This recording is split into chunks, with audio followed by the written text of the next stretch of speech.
लीलाधर की लीलाएं अजब और निराली होती हैं। वैसे ही माखन चुराने का भी एक भगवान श्री कृष्ण का एक लीला था और रहस्य था। क्यों चुराते थे भगवान माखन? आइए हम आपको बताते हैं इसकी अद्भुत कथा। वृंदावन में एक वृद्धा माता रहती थी जो कि भगवान श्री कृष्ण की अनन्य भक्त थी और कई चीर से भगवान श्री कृष्ण को, जब से भगवान श्री कृष्ण का जन्म हुआ, माता यशोदा और पूरा ब्रज सब आनंदित थे, पर बुढ़िया माता अपने घर में ही आनंद मनाती थी। भगवान श्री कृष्ण जैसे जैसे बड़े होते थे उनकी कल्पना करती थी और नेत्रों में अश्रु भर के भगवान को रोज निहारा करती थी अपने प्रेम के रूप में। और रोज वह अपने मन में एक भक्त की तरह रोज कल्पना करती कि आज मेरे घर भगवान इस रूप में आएंगे, आज मेरे घर भगवान इस रूप में आएंगे। केवल उसके घर उसका कोई भी नहीं था, केवल उसकी एक गैया थी जो कि गौ का वह बहुत सेवा करती थी। और वह वृद्धा माता भगवान श्री कृष्ण का रोज नित्य प्रति भजन किया करती थी, नाम जपा करती थी और भगवान श्री कृष्ण के लिए नित्य प्रति गाय का दूध दूहकर बढ़िया से उसको चाटी में पकाकर और उसको दही बनाकर उसमें से माखन निकालती थी। नित्य प्रति का ये काम था। और एक उनके घर पीतल का, जो कि उनके पूर्वजों ने दिया हुआ था, और साथ में उनके गुरु ने कहा था कि एक न एक दिन भगवान श्री कृष्ण तुम्हारे घर आएंगे माखन खाने। यह सोचकर वह नित्य प्रति बहुत नियम से उसमें माखन भर के वह रखा करती थी और नित्य प्रति भगवान श्री कृष्ण से यही आराधना करती थी कि हे प्रभु, एक दिन मेरे घर का भी आप माखन खा के देखिए।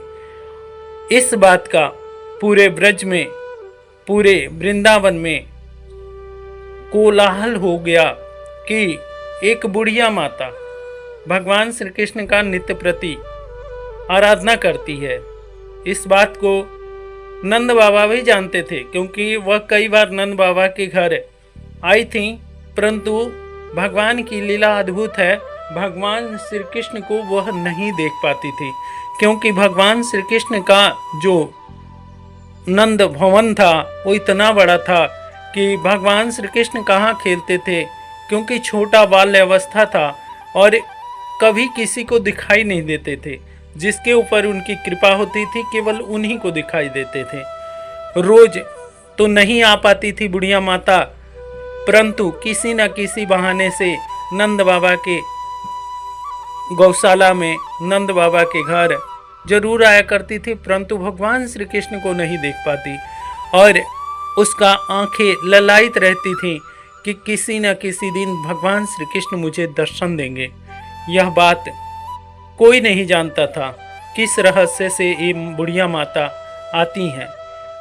और जब यह बात वृंदावन में फैली तो सभी उस पर हंसने लगे कि भला एक गरीब घर की बुढ़िया का भगवान श्री कृष्ण उसके माखन का भोग लगाने जाएंगे? ऐसा कभी हो सकता है?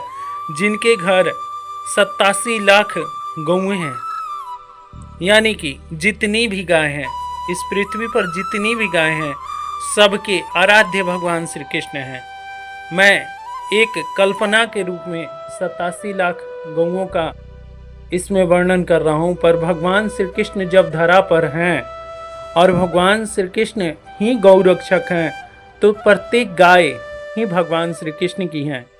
इसलिए इस रूप में भी हमें गौ माता का अभिनंदन करना चाहिए, उनका पालन करना चाहिए, उनका रक्षा करना चाहिए, क्योंकि भगवान श्री कृष्ण को जो पूजता है उसे गौ माता का जरूर आराधना करना चाहिए, गौ माता का जरूर पूजा करना चाहिए।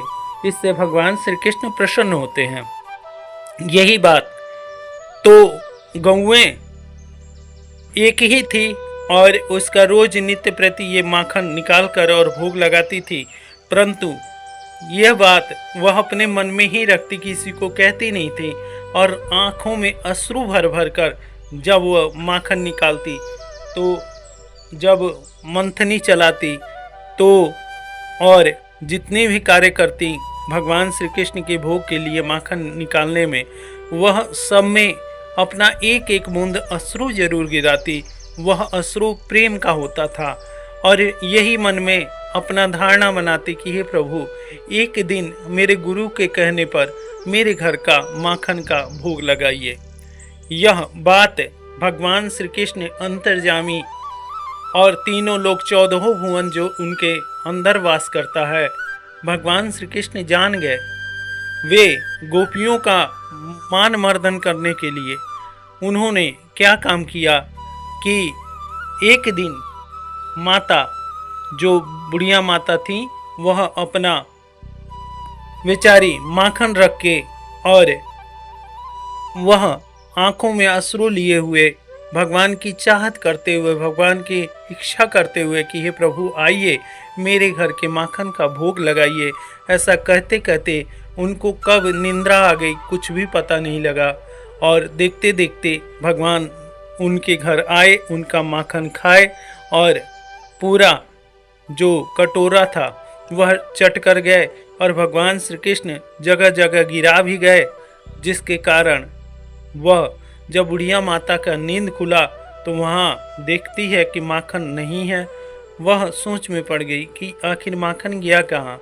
फिर दूसरे दिन रखी, फिर दूसरे दिन भी भगवान श्री कृष्ण ऐसा ही किए और अब भगवान श्री कृष्ण नित्य प्रति उसके घर आते, उसके माखन को खाते।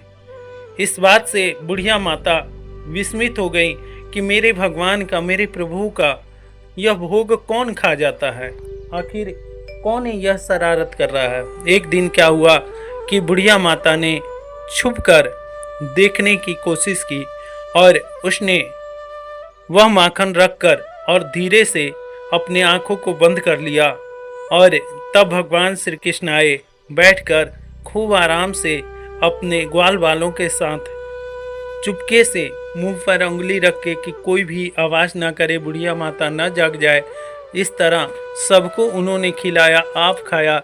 जब वह खाकर चलने लगे तो बुढ़िया माता ने उनके पैर पकड़ लिए, आँखों से उनके पैर को धोया, आँखों के अश्रु से।